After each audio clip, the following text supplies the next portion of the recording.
اعوذ باللہ من الشیطان الرجیم بسم اللہ الرحمن الرحیم الحمدللہ رب العالمین صلی اللہ علی النبی الامی وآلہ وسلم۔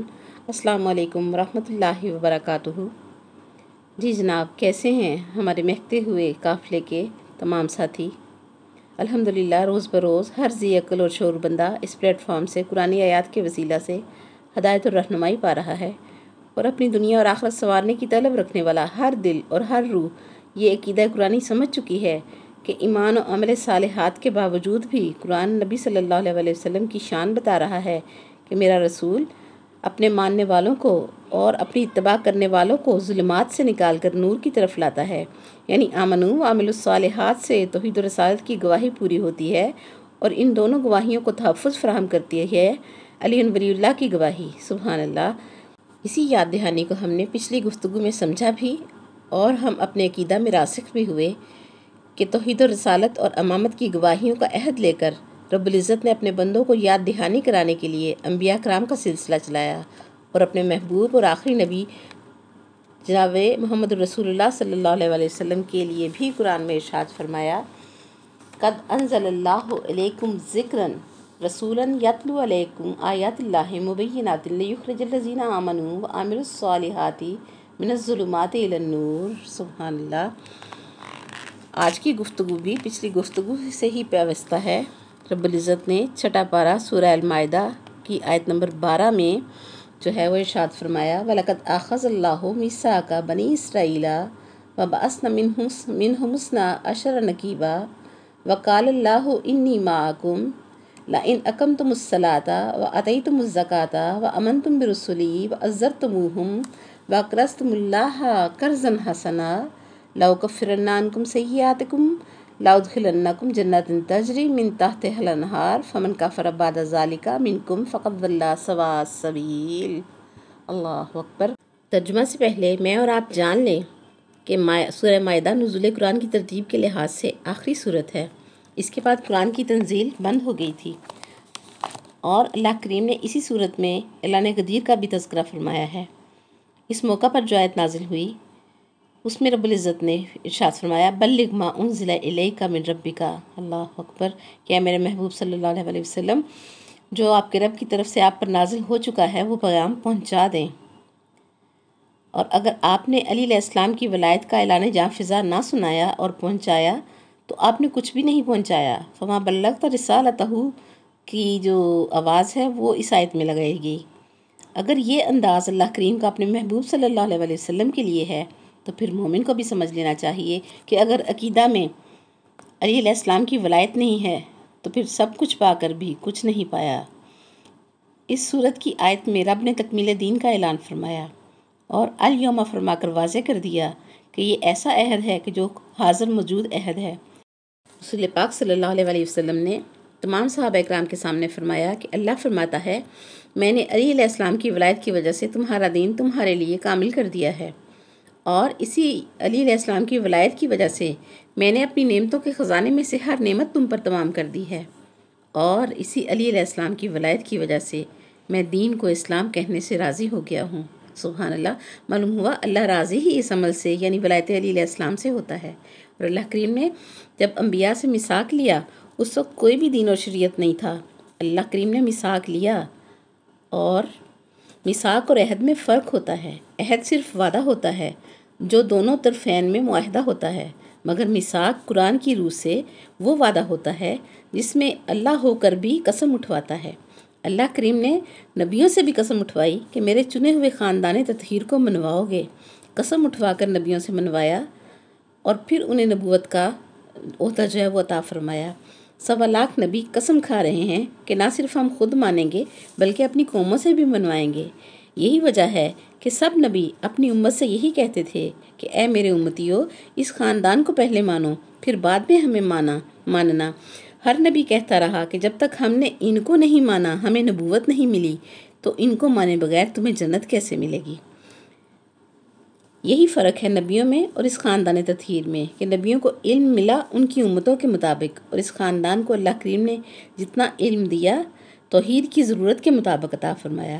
نبیوں اور اس خاندان میں یہ فرق بھی واضح ہے کہ نبی اللہ کریم کی معرفت رکھتے تھے اور یہ خاندان اللہ کریم کو جانتا ہے۔ اور رب فرماتا ہے میں نے نبیوں سے میثاق لیا۔ آخری نازل ہونے والی صورت میں بنی اسرائیل سے میثاق کی یاد دہانی کروا رہا ہے، اور اس میں بھی لفظ میثاق استعمال فرمایا۔ رب فرماتا ہے وَلَقَدْ أَخَذَ اللَّهُ مِيثَاقَ بَنِي اسرائیل، کہ میرے رسول کے زمانے کے لوگوں اور قیامت تک کے لوگ بھی یہ نہ کہیں کہ ہمیں تو یاد ہی نہیں تھا، اس لیے آخری یاد دہانی بھی کروا دی گئی۔ اللہ کریم نے سارے راستوں سے اتمام حجت کیا کہ بچ جاؤ جہنم سے، اس خاندان کو مان لو۔ فرمایا لَقَدْ أَخَذَ اللَّهُ مِيثَاقَ بَنِي اسرائیل وَبَعَثْنَا مِنْهُمُ اثْنَا عَشَرَ نَقِيبًا۔ اللہ کہتا ہے لقد کہہ کر بات کا آغاز کر رہا ہے کہ اے بے یقینو، میں اللہ یقین سے کہتا ہوں۔ اللہ اکبر۔ یاد رکھیں اللہ کریم لقد فرما کر ہر شک کو دور کر رہا ہے کہ اے بندو یقین کر لو۔ یقین کی بھی 3 صورتیں ہوتی ہیں، علم الیقین، عین الیقین اور حق الیقین۔ علم الیقین سے عقل پیدا ہوتی ہے، اور عین الیقین سے ضمیر پیدا ہوتا ہے۔ عقل دماغ میں ہوتی ہے اور ضمیر دل کے اندر ایک اور دل کا نام ہے جسے قرآن فؤاد کہتا ہے۔ دھڑکنے والا گوشت کا لوتھڑا ضمیر نہیں ہوتا، بلکہ اس کی حقیقت کو فؤاد کہتے ہیں، اور قرآن جن دلوں کو بیمار کہتا ہے وہ فؤاد کے بیمار ہوتے ہیں، دل کے اندر کے بیمار ہوتے ہیں۔ اور قرآن نے 3 بیماریاں اس اندر والے دل کی بتائی ہیں، شرک، کفر اور نفاق۔ یہ وہ نجاستیں ہیں جو پانی سے بھی پاک نہیں ہوتی، اسی لیے اللہ کریم نے کلمہ بنایا تاکہ انسانی ضمیر ان نجاستوں سے پاک ہو جائے۔ لا الہ الا اللہ پڑھایا، روح پاک ہو گئی۔ محمد رسول اللہ پڑھایا، جسم پاک ہو گیا۔ معلوم ہوا جس کے نام سے جسم پاک ہو جائے وہ خاکی نہیں ہوتا، وہ نوری ہوتا ہے۔ اور علی ولی اللہ پڑھنے سے ہمارا نفس پاک ہو جاتا ہے، جس کو موت کا ذائقہ چکھنا ہے۔ اور جسم نمازیں نہیں پڑھتا، ہمارا جسم رکعتیں بناتا ہے۔ کئی بار ہم نماز میں بھول جاتے ہیں تو جسم پھر رکعتیں پوری کرتا ہے اور نماز پڑھتا ہے، جبکہ نفس نماز کا مکلف ہے۔ اللہ نے نفس کو نماز کا مکلف بنایا ہے۔ پھر سنیں لا الہ الا اللہ سے روح پاک ہوتی ہے، محمد رسول اللہ سے جسم پاک ہوتا ہے، اور علی ولی اللہ سے نفس پاک ہوتا ہے۔ اور اگر علی ولی اللہ نہیں پڑھا تو نفس پاک نہ ہوا، اور جب بندے کا نفس ہی پاک نہ ہوا تو نماز بیچاری کیا کر لے گی؟ اب اللہ نے بنی اسرائیل سے میثاق لیا کہ اس خاندان کو ماننا بھی ہے اور منوانا بھی ہے۔ زور کس بات پر ہے؟ آپ آیت پر غور کریں، آیت خود بتائے گی کہ توحید کا بیان ہے تو غور سے تو سننا پڑے گا۔ کہ بنی اسرائیل سے میثاق لے کر فرمایا کہ بنی اسرائیل کے 12 قبیلے تھے، ہم نے ہر قبیلے میں ان کا محافظ خود بنایا۔ نقیب کہتے ہیں محافظ کو۔ 12 قبیلے اور محافظ بھی اللہ نے 12 بنائے۔ نقیبہ کا مطلب ہی جو ہے وہ سردار ہے، محافظ ہے۔ رب کریم جانتا تھا کہ محمد رسول اللہ صلی اللہ علیہ وسلم کے بعد جھگڑا خاندان رسول صلی اللہ علیہ وسلم میں علی علیہ السلام سے شروع ہوگا، اسی لیے اللہ کریم نے گنتی بھی بیان کی کہ 12 بنی اسرائیل کے نقیب تھے، اور اب میرے نبی کی امت میں بھی جو 12 کو مانے گا وہ مومن ہوگا۔ 12 سے نیچے کسی گنتی کو بیان نہ فرمایا۔ فرمایا وَبَعَثْنَا مِنْهُمُ اثْنَا عَشَرَ نَقِيبًا، یہ فرما کر ذہن تیار کیے کہ جب مقام غدیر پر علی علیہ السلام کے 11 بیٹوں کا ذکر ہو اور ولایت علی علیہ السلام کے اعلان پر بیعت لی جائے تو کوئی ولایت علی علیہ السلام کا انکار نہ کر سکے۔ اب جب اللہ نے 12 نقیب بتائے تو فرمایا وَقَالَ اللَّهُ إِنِّي مَعَكُمْ۔ اللہ اکبر۔ بنی اسرائیل کو خوش کر دیا کہ تم نے اس خاندان تطہیر کا میثاق لے لیا ہے، مجھے دے دیا ہے، تو جان لو کہ میں اللہ بھی تمہارے ساتھ ہوں۔ معلوم ہوا جدھر ولایت کا اقرار ہے ادھر ہی توحید کا اقرار ہے۔ وقال اللہ انی معکم پورے قرآن میں صرف یہاں آیا ہے کہ میثاق النبیین میں بھی یہ نہیں فرمایا کہ میں تمہارے ساتھ ہوں، بلکہ میثاق النبیین میں کیا کہا تھا کہ تم بھی گواہ رہنا، میں بھی تمہارے ساتھ گواہ ہوں۔ پورے قرآن پاک میں ایک اسی آیت میں بنی اسرائیل کے ساتھ ہونے کا اللہ کریم نے بیان دیا اور فرمایا لَإِنْ أَقَمْتُمُ الصَّلَاةَ، اگر تم نے اس صلاۃ کو قائم رکھا جو پچھلے تمام انبیاء نے قائم رکھی تھی اور تم نے بھی قائم رکھا۔ اللہ اکبر۔ حالانکہ قرآن میں بظاہر انبیاء کی نماز نہیں دکھتی، لیکن انبیاء علیہ السلام کی نماز قرآن میں بیان ہے، صرف تفکر کی ضرورت ہے کہ نماز یہ ہے کہ رسول پاک صلی اللہ علیہ وسلم نے فرمایا کہ نماز ہوتی ہی نہیں جب تک اس میں سورہ فاتحہ نہ ہو، اور پچھلے نبیوں پر سورہ فاتحہ نہیں اتری تھی، اور جب سورہ فاتحہ ہی نہ اتری تھی تو وہ نماز میں کیا پڑھتے تھے؟ کہ یاسین بھی قرآن ہے، لیکن قرآن کا دل ہوتے ہوئے بھی ہم یاسین کو سورہ فاتحہ کی جگہ پر نہیں پڑھ سکتے، اور سورہ فاتحہ پچھلی قوموں میں نازل نہیں ہوئی تھی، اور نماز بغیر سورہ فاتحہ کے ہوتی نہیں، لیکن پچھلے نبی نماز پڑھتے آ رہے ہیں، اور اللہ فرماتا ہے کہ اس نماز کو قائم رکھنا جو پچھلے نبی پڑھتے آئے ہیں، کہ سورہ مائدہ جو ہے وہ نزول قرآن کی آخری صورت ہے اور احکامات تمام کرنے ہیں، اس لیے غور کریں کہ پچھلے انبیاء کی نماز کیا تھی۔ یہ بھی قرآن نے بتا دیا کہ ان پر اس خاندان تطہیر کو تسلیم کرنا ان کی اقام الصلاۃ تھی۔ بی بی مریم علیہ السلام کے واقعے میں بھی ان کو بھی اللہ کریم نے حکم دیا کہ ورکعوا مع الراکعین، کہ تم رکوع کرتی رہنا رکوع کرنے والوں کے ساتھ، حالانکہ عیسیٰ علیہ السلام کی نماز میں بھی رکوع نہیں تھا، ان کی شریعت کی نماز میں رکوع نہیں تھا۔ رکوع مقام ولایت ہے۔ ویسے بھی سورہ فاتحہ میں صراط الذین انعمت علیہم سے لے کر ولا الضالین تک بالخصوص اس خاندان تطہیر کا ہی بیان ہے کہ کسی اور کا ذکر اللہ کی حمد و ثنا کے بعد ان کے علاوہ ہے ہی نہیں۔ یہ خاندان وہ ہے، نہ کبھی ان پر غضب ہوا ہے نہ ہوگا، نہ کبھی یہ گمراہ ہوئے ہیں نہ ہو سکتے ہیں اور نہ کر سکتے ہیں۔ اللہ اکبر، کسی غیر کا ذکر الحمد میں ہے ہی نہیں۔ خدا گواہ ہے کہ اس خاندان کا ذکر کرنا، نام لینا ہی پچھلے نبیوں کی نماز تھی۔ اس خاندان کے نام کی مالا جپنا ہی اصل نماز ہے۔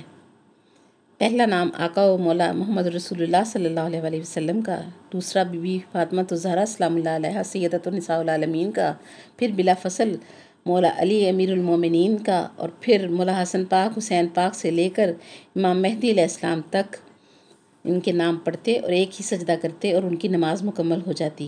ان کی نماز میں رکوع نہیں تھا، اور نبیوں کی نماز میں سجدے بھی 2 نہ تھے۔ یہ سارا کچھ انتظام رب حکیم نے حکمت کے ساتھ اس لیے کیا کہ اس خاندان تطہیر کو منوا سکے، اپنے نبی اور ان کی آل کو منوا سکے، اور جب ظاہری طور پر اس کا محبوب صلی اللہ علیہ وآلہ وسلم خون غدیر کے موقع پر تمام لوگوں پر مولا علی علیہ السلام کی ولایت واجب فرمائیں اور بیعت لیں تو کوئی انکار نہ کر سکے۔ اس لیے پچھلے انبیاء کی نماز بھی نماز تھی کہ یہ نام پڑھتے سجدہ کرتے اور نماز مکمل ہو جاتی۔ امت محمدی صلی اللہ علیہ وآلہ وسلم کی نماز میں بھی الحمد یعنی سورہ فاتحہ واجب ہے، اور سورہ فاتحہ میں بھی رب کی الوہیت اور رحمان اور رحیمیت کے بعد خاندان تطہیر کا ہی ذکر ہے۔ جو ان کو نماز میں تصور میں رکھے بغیر نماز پڑھتا ہے، اس کی شکل نماز تو ہے لیکن اصل نماز نہیں ہے۔